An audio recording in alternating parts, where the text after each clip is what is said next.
신청 당일에 바로 빌려준다는 대출 홍보물들. 은행이나 제2금융권에서조차 돈을 빌릴 수 없는 취약계층은 카드 대출을 받을 수밖에 없습니다. 이자율이 최고 20%에 육박하지만 급전이 필요하기 때문입니다. 카드로는 물론이고 현금 서비스, 기타 전통시장에서 계신 분들 같은 경우는 일숙 또는 사채를 이렇게 쓸 수밖에 없는. 고금리와 고물가로 서민 경제가 팍팍해지고 은행권이 대출 문턱을 높이면서 돈줄이 막힌 취약계층이 카드 대출에 몰리고 있습니다. 올해 8월 말 현재 국내 카드 대출 금액은 44조 6,600억 원으로 금융감독원이 통계를 집계한 2003년 이후 가장 많았습니다. 단기 카드 대출인 현금 서비스가 5조 8,700억 원, 장기 카드 대출인 카드론은 38조 7,800억 원으로 카드론 대출이 86%나 됐습니다. 카드론의 금리는 평균 14%대, 최고 이자율은 20%에 육박해 상환 부담이 큽니다. 때문에 카드 대출 연체 규모도 1조 3,720억 원으로 이른바 카드 사태가 있었던 2000년대 초반을 빼고는 가장 높았습니다.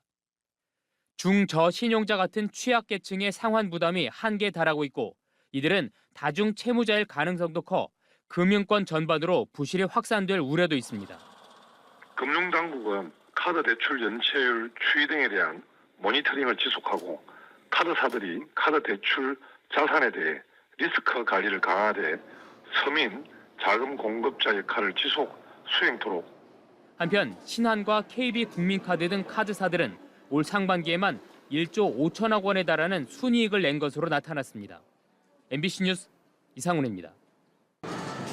서민금융진흥원이 지난 7월까지 지원한 소액 생계비 대출은 11만 1,326건, 15.9%의 높은 이자율에도 100만 원을 빌리기 위해 이토록 많은 사람이 몰린 겁니다. 빚으로 코로나를 버틴 서민 경제가 계속되는 고금리와 경기 침체를 이기지 못하고 무너지는 신호로 보입니다.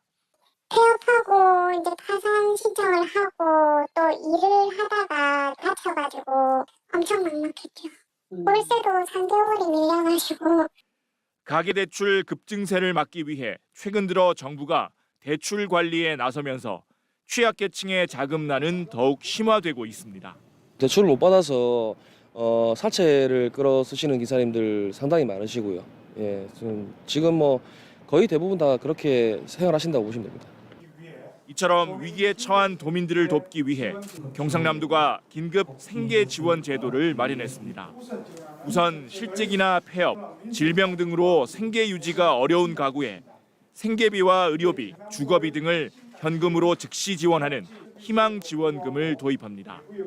도와 시군이 27억 원의 예산을 투입하며 2,700가구가 혜택을 받을 것으로 추정됩니다. 일시적 위기로 한계에 처한 도민이 경남 도와 시군의 도움을 받아 일시적 위기를 극복하고 안정된 삶을 이어나가는 데 버팀목이 될 것으로 기대합니다. 저신용자에게 소액 생계비를 대출해주는 경남 동행론도 함께 추진합니다. 도와 협약을 맺은 금융기관이 1금융권 이용이 힘든 도민 2만여 명에게 최대 150만 원을 7에서 9%의 금리로 빌려줍니다. 이자율이 높은 소액 생계비 대출을 이용하고 있는 도민 18,000여 명에게는 이자 일부를 지원합니다. 경상남도는 연내에 관련 절차를 마무리하고 내년 상반기에 두 제도를 모두 시행할 계획입니다. MBC 뉴스 문철진입니다.